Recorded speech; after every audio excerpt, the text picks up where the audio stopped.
Hello everyone केटी online को आपको स्वागत जनावि। तो देखुते पे ओडब्ल्यूएससी जो जेई सिविल जेई इलेक्ट्रिकल आउ जूनियर एमपीआई प्रिलिम एग्जामिनेशन होता तो तार रिजल्ट आसी पे तो गोटे गोटे देखी ना। जेई सिविल पे 3761 पिला सिलेक्ट होती मेन्स रिटन एग्जामिनेशन तो तार कटअफ के देखी ना।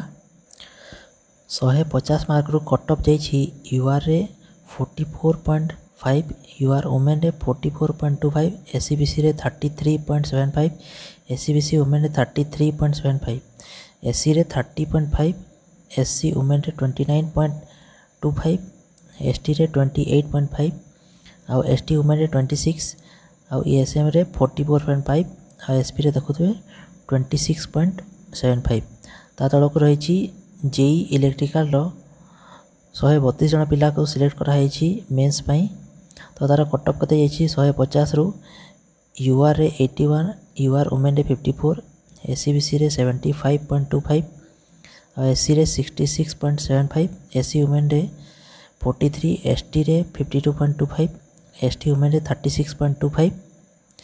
ता तल को 10 जन पिला सिलेक्ट होती जूनियर एमबीआई पाई तो तार कटअफ 150 रु जाइए 44 जाइए एससी वुमेन रो। तो यहाँ था ओडब्ल्यूएससी नोटिस। जदि वीडियो इनफॉर्मेटिव था भल लगे वीडियो को लाइक, चैनल नुआ सब्सक्राइब, आ वीडियो को शेयर कर दिंतु, आउ टेलीग्राम रे भी जॉइन हो जातु। धन्यवाद।